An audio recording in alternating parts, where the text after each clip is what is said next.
Some people believe that mastering Resident Evil 4 Remake is all about getting that S-rank professional. Some think it's about collecting all the achievements in the game, but me, I believe there's another way to measure Resident Evil 4 mastery, a way like no other. Today, we're going to be asking if you could beat Resident Evil 4 Remake with only grenades.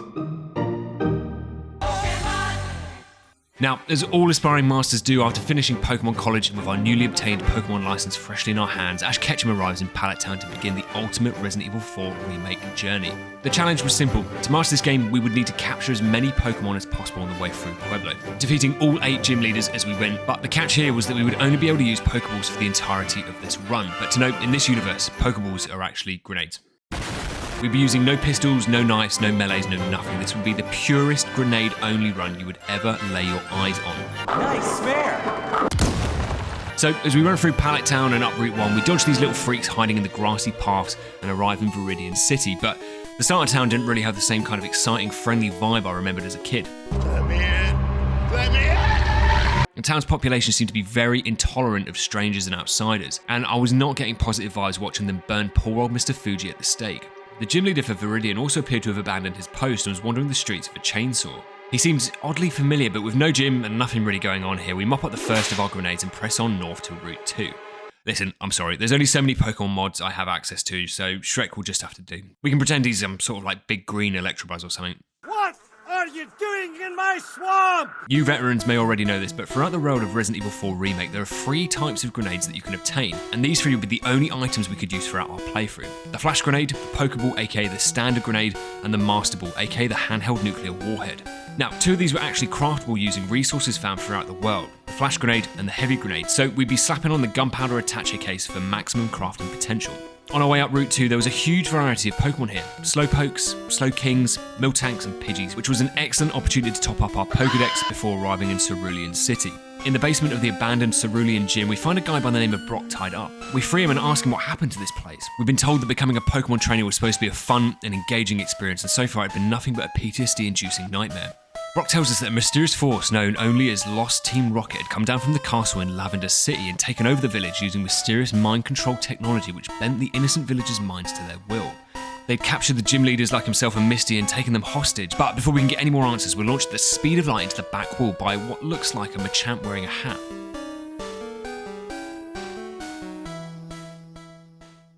After passing out, we wake up disorientated, alone, and in a completely different part of the world. After panicking about whether our virtue was still intact, we squeeze out of our handcuffs, catch some Rattatas in the hallway, and find the local Pokemon supermarché. We arrive in the mountainside and use the other explosive-wielding lunatics to clear out everyone on our behalf, and with the crank in hand, we bump uglies with Shrek again before finding the key to the old Viridian City gym.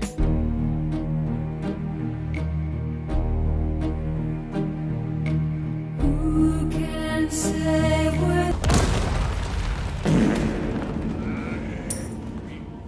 On our way out of the house, we hear cries of a dog in the back garden, and when I went to check, I couldn't believe my eyes. It was a Suicune, one of the immensely rare legendary dogs. When we couldn't catch him, we obviously released him back into the wild, but controversially, and against all of our natural instincts for this game, I should have left the dog to die here, and I'll explain why later. We sprint past some rabid growlers in town and make it to the lakeside of Vermilion Harbour. Here, we saw something that we couldn't quite believe. That had to be one of the biggest Pokemon I'd ever seen. He couldn't have grown that big just on a diet of old headless policemen. There had to be something more sinister and unnatural at play here. Anyways, we grabbed some fuel to fill up the mini SS Ant across the river, and as expected, we get pulled into a battle with a Kyogre we saw on the lake. We weren't going to be able to catch this thing with our weak Pokeballs, so channeling my years of training as a kid, we lower his health as much as possible to make the capture easier, and like a true Pokemon professional, we kill it before we can catch it. As a consolation prize, we have to settle for this smelly old Magikarp we find outside the boathouse, who we reluctantly add to our Pokedex. After our monumental failure, we find a clue up ahead at the entrance of Mount Moon. A note had been left stating that the Cerulean gym leader Misty was being held captive in the church, and the key here would unlock the makeshift prison. So we grab both the headstones needed to solve the puzzle and retrieve the lock for the church. On our way back, we turned to find a wild Cubone on the hill who I thought was giving us a friendly wave, but no, apparently it was belting out some Whitney Houston to psych up this roided Machoke that was hiding behind this door. This absolute unit was about 10 foot taller than a normal Machoke and had made it his mission to sodomize us in this quarry.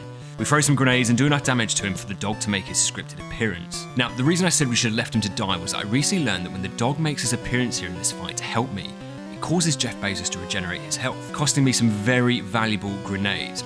I was on a serious budget here as these grenades couldn't be crafted, were very rare, and were my only offensive weapon at this stage. So I kind of played myself here, but after some trial and error and optimizations, we do manage to take him down, but with absolutely nothing left. I've got nothing left. I've got nothing left. Anyways, we praise the good boy for completely screwing us over and press on to rescue Misty from the church. Now, you'd expect at a bare minimum a thank you when rescuing a kidnapped damsel in distress, but instead we get a candle holder to the face. When Misty comes down, she explains what had happened. The cult from the castle, led by a mysterious figure called Giovanni, had descended over the village. They'd requested all active Pokemon be handed over for experimentation on their secret island, where these creatures would be enhanced to become weapons of mass destruction, which explained the huge Machoke and the Kyogre on the river, as well as the crazed Growlithe over in town. When Misty and Brock refused to hand over their Pokemon, they were thrown into naughty jail. This was some sickening news, and these turds had to be stopped. So with Misty now in tow, we press into town and bump into Brock at the Pewter City gym. With the OG trio back together, the villagers descend on the gym and Brock pulls out a gun. Jesus Christ, man, I thought this was supposed to be a kid's game. Despite the game now rocketing from a U to an AC, I must say that the crate RNG here was absolutely insane. We pick up an extra 4 grenades, which was of serious spice, and as we let the cabin timer run down, we were looking in good shape for the route up ahead. As we escape out a secret side door in the Pewter gym, Brock tells us that he believed that the mind control being used by Giovanni had originally come from a Hypno. Eventually this power would take over our minds as well unless we got some special surgery done to enhance our brain's telekinetic resistance. In the meantime, Brock would go ahead to retrieve some drugs for us. Not because it would help or anything, but just because it would take the edge off. As we went to grab the crank in the next area, as innocently placed as it seemed, as soon as we touched it, we were interrupted by 2 Jinxes who were apparently also wielding chainsaws. Like, what's the deal here? Why is this the weapon of choice for psychopaths in this place? Anyways, like a true professional, I don't waste a single grenade here beating them, and instead accidentally end up setting the Jinx who was carrying the crank on fire, killing her instantly. We throw a precautionary flash to prevent anyone from chainsawing our tits off as we open the door. We were chilling. On the way up Route 5, however, the Machamp Mendez returns and tries to grope Misty, but instinctively we use Stab on him, which was not very effective. So instead, we have to make a run for it, but this guy was pissed, and he catches up to us in the Pokemon slaughterhouse up ahead. Now, things were looking real dire here with Mendez. My first try was quickly out of regular grenades, and soon enough I was out of flash grenades as well. I restarted the checkpoint to give it another go, and when I say the crate RNG here goes hard, I mean it seriously goes hard, gifting us an unbelievable 5 grenades. Honestly, what the hell? These crate drops make no goddamn sense. But I wasn't complaining. With the RNG gods blessing us on our run, we're able to finally capture Mendez and stuff him inside our Pokeball before making it to Saffron City. The first section of this sprawling landscape was quite aggressive, but after dodging these fireballs, we're welcomed into the castle by Mr. Mime in the reception hall. He tries to dissuade us from pursuing Giovanni and instead to just submit to his will. Misty tells him to go get bent and we move on towards the dungeon. Bitch, you better be joking. Where we encounter a Sandslash. This was no normal Sandslash though.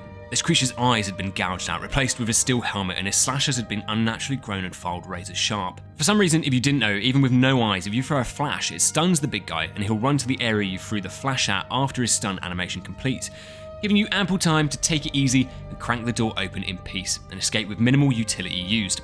We do have to throw 1 grenade to unlock the puzzle room. Up ahead we enter the Squirtle room, which for others may have them trembling in fear, but for us, we had the knowledge no others possessed. Crafting 3 or 4 flashbangs allows us to use our pacifist strat from our no-kill challenge, escaping the second phase of the water room with ease, and with all of our offensive grenades safe and secure. In the next area, Misty goes full Exorcist, and the mysterious forces at play take over her body for a second, shanking us before running away. Despite losing the infamous trio, we find a Marowak giving a sermon to his fellow Pokemon abusers in the next room. Like an absolute Chad, we lead the Marowak into the perfect trap, throwing a grenade that sets off a chain reaction, blowing up a red barrel and killing him in just 1 shot, sending him to the afterlife to join his dead mother. Jesus Christ, that's pretty dark. We bump into Ada up ahead, who's doing some kind of Eevee cosplay, and she ominously tells us to leave Misty, the village, and all the Pokemon behind. They were all doomed. Alright, pessimist Patty, Jesus. Regardless of the negative vibes around here, we press on and blow up the drawbridge locks with a well-placed grenade, and we could also blow the other lock here for a quick way through, but I was more about grenade conservation at this point, so we take the long way round and stumble on our next enhanced Pokemon, the Castle Rhydon. This armoured septic tank was impenetrable to our Pokeballs. After all, you couldn't capture someone else's Pokemon, so instead we straight up murder it using the cannon up ahead. We find Misty, who was back to normal again, and she shows us an Ekans that she'd found in the maze, which we capture to add to our collection. We then find the life force of this run, the Master Ball, aka the Holy Hand Grenade. These things packed 3 times the damage of a regular grenade, and the best part is that they could be crafted. This was going to be huge. We dodge some more feral Growliths and lower the flag so we can make it into the fighting dojo, where we would need to beat the Master's 3 challenges. The first was Dinner, which was easily defeated by pressing the dinner bells. Next up was a colony of Armor Rouges. Don't ask me who or which generation they're from. It's apparently the only Pokemon I could find that had armor on it. And we worked to exterminate them using the fire thrown by Misty to expose their brains before flashing them out of existence. And finally, the Goat's Head, which we 200 IQ by sending this guy to the depths of hell before we can even turn the platform switch on. With all 3 of the Chimera Puzzle pieces retrieved, it was time to send Misty out for a solo movie, which ends up with her being abducted by a mysterious cloaked figure. Alone again, our next mental test comes in Fuchsia City, where we enter the Safari Zone and have to deal with the enhanced Venomoths floating around the ballroom. Despite getting a face full of acid several times, we somehow retain our eyesight and take on the double sand slashers outside the throne room. When they broke out of their restraints, we led them both to the centre of the room, which would coincidentally become their grave. We grouped them both together like so, and using 2 heavy grenades, we blow them both into the next dimension. In the next room, Misty was being forced to shotgun a fishbowl of black goo, but before we could help, Mr. Mime's bodyguard body slams us to the floor, and he mimes for us to get tossed into the big hole in the centre of the room. This area below led to a sprawling criminal hideout under Celadon City, full of tunnels and trickery. The biggest surprise of all being the bodyguard, revealed to be a Hitmonlee, who'd followed us down and was going to give us a non-consensual beating. Now, you know me by now, Mama Ketchum didn't raise no bitch. I wasn't waiting for the lift to come, I was going to give this cretin a one-way ticket to Pokemon Hell. After picking up some absolutely insane drops again from the crates, we freeze Hitmonlee to maximise our damage output and splinter this guy into a million pieces with 5 heavy grenades. After that massive flex, the lift takes us up to Diglett's cave, where we bump into Brock, who drugs us up, and with our newfound strength, we break into the mines. But this place was pitch black. You couldn't see a thing, apart from the creepy sounds coming from the darkness. Lucky for us, if you remember, we'd picked up TMO5 earlier, allowing us to flash and light up the entirety of the mines for me and Brock. After defeating the goblins in the mines and giving Shrek the business again, we stuff a Voltorb into the collapsed cave, who self-destructs and clears the way for us. Up ahead, Brock innocently blew a little tune on his poke flute, but when the 2 Snorlaxes in the next room wake up and fly into a drunken narcoleptic rage, we have to forcibly turn their life support off. The first guy takes 2 heavy grenades and a regular grenade, and the armoured guy just takes the 1 standard grenade to the back to blow his head off, thanks to Brock's bravery. After me and Brock go for a ride through the mines together, we enjoy the views of Mount Moon before catching the lift up to Viridian's surface. Before Brock can celebrate our freedom, he's immediately shanked in the back by none other than the rival.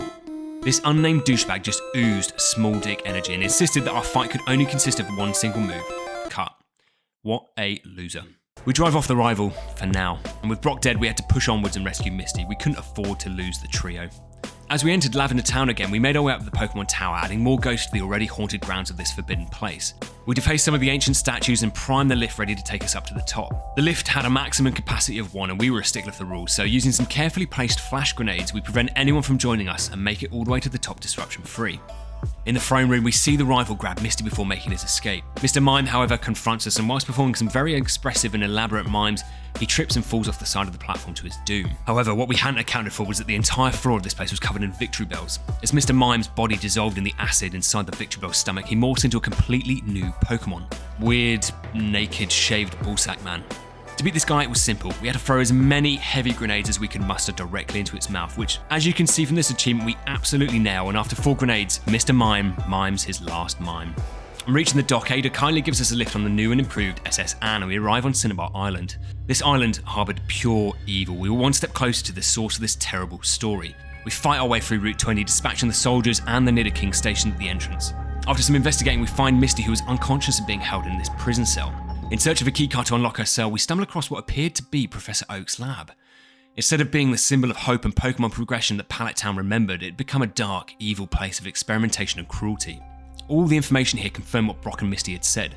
Team Rocket, with the help of Professor Oak's research, had been modifying Pokemons into weapons to sell on the black market. This didn't make any sense. This disgusting practice went against everything Professor Oak stood for. The x-rays on the screen also indicated an even more disturbing discovery. Professor Oak's final project had been to modify the genetic structure of a Ditto to allow them to take on a humanoid form.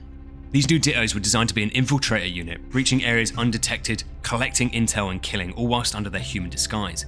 The powers made them almost invincible, being able to grow lost body parts back at will. I say almost invincible, as I was obviously going to put that statement to the test. We blow all the test tubes open downstairs, and with 6 heavy grenades, we get some of the most satisfying in-sync Regenerador explosions known to man.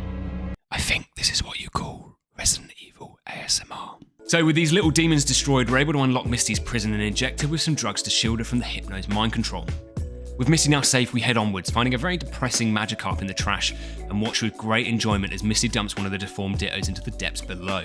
If you've been injured and it wasn't your fault, call injury lawyers for you. Misty volunteers to drive the bulldozer to knock through the wall to the lift, but to save us some resources and time, I'll share this little secret with you. If you throw 2 heavy grenades into the wall, Misty can actually break through it first time, which is a huge time save.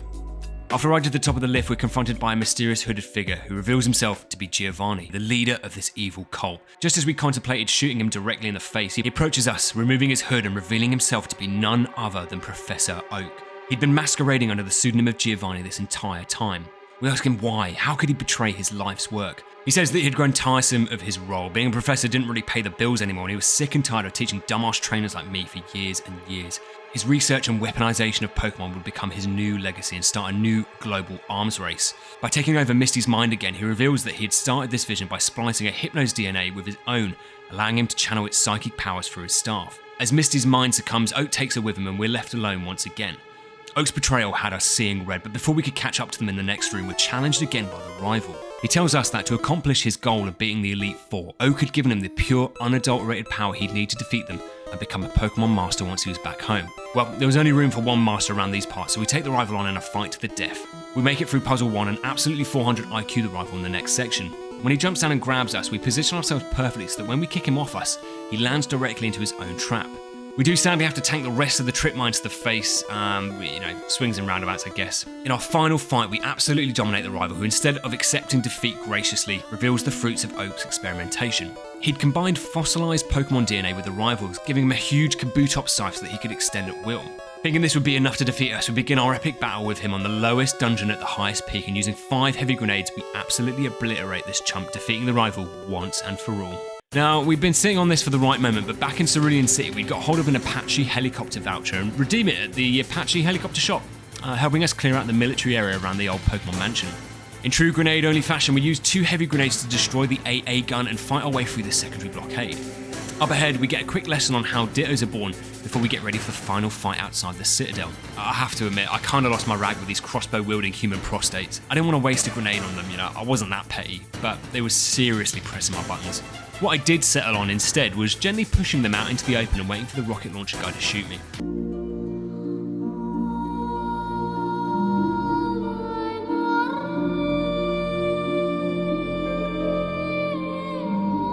Being a little bit more happy now, we fight our way through to the Citadel, and as we try to grab Misty, Oak stops us using his hypnosis move. It was super effective.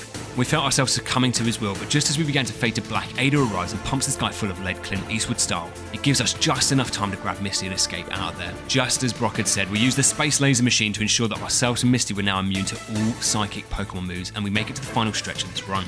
Up ahead, just as we were about to escape Kanto in this absolute shithole country, we see Ada, who'd been captured and hooked up to the crane. We try to pretend like we haven't seen her and subtly leave, but like that dog poo your dog does that you pretend you haven't seen, Misty points her out and we're forced to head down there to rescue her. Well, confident that all Eevees would land on their feet, we shoot her down, but just before we can apologise to Ada, Oak arrives and tries to strangle me, which I low-key kind of enjoyed. Harder, Daddy. What? But Ada swings in and saves me like a mad lad, and we both start our final showdown with Oak.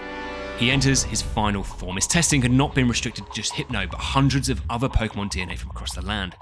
He'd become part man, part Pokemon, creating the ultimate creature that was resistant to all energy types. Well, it was lucky for us we had enough gunpowder to Guy Fawkes Parliament at this point, so we craft all our resources into heavy grenades and put Oak to the test. Grenade after grenade goes off, but Oak dishes out tackle after tackle. He didn't seem to be running out of PP, whereas we were running out of grenades. Just when we thought we were going to black out and be sent to the nearest Poké Center, we launch one final grenade and Oak collapses. Or so we thought. Oak was clinging to life in his weird little execute pouch. We throw everything we had at him, and with our final craft of the run, this grenade pierces Oak's embryo, and we ram his little Hypno Spear straight down his throat. After we put an end to this Pokemon nightmare, Ada blows the lab and we head for the exit. On our way down, we reflect on what a terrible experience this had been. Pokemon experimentation was a low point in itself, but we'd got Brock murdered, and the only Pokemon we'd caught were an Ekans and a few Magikarp, one of which we found in the literal trash. I was anything but a Pokemon master at this point, but wait, what was that? My god, it was a Lapras, one of the rarest Pokemon in existence. Unfortunately, I was out of Pokeballs at this point, so instead we had to tame Lapras at knife point. Now, for those of you who don't know, Laprases are not traditionally designed to carry humans, especially at this kind of speed, which you'll see here as I smash Lapras's head into the ceiling several times as I can't see a thing. But despite all these challenges and with just some mild concussion, we fly out of there successfully just as the island goes up in flames, and just like that we turned the entire run around. We'd become a Resident Evil 4 Remake master. We were heading home with one of the rarest Pokemon in the world. We'd put an end to an egregious Pokemon testing facility and defeated all the gym leaders in the process. but most important of all, we'd done so using nothing but grenades. Finally, we can taste sweet challenge success again. But this challenge had some seriously tight margins though. A lot of the run is entirely dependent on that box RNG. Without those drops in the Caminor when fighting Mendez, and without the infinite large resources from the assistant merchant, we definitely would have failed here. Which also means I seriously doubt that we'd be able to do this on any harder difficulty either. A couple of tactics I'd noticed on the playthrough was that instead of selling all the items you're not using to the merchant, you should keep them in your attacher case so that the game doesn't think you're running low and give you those items in your next crate opening. The idea is that we can maximize potential grenade drops from crates by just keeping a variety of different items. Same logic goes to crafting grenades as well. You should only craft exactly what you need so that we can maximize those potential drops from crates. But yeah, this challenge was immensely fun. Next up, I think I'm going to be recording the ultimate Resident Evil 4 Remake achievement run. So if you like what you see and enjoy Resident Evil challenges, be sure to subscribe. As always, if you made it this far, you lot are absolute goats, and thanks for watching.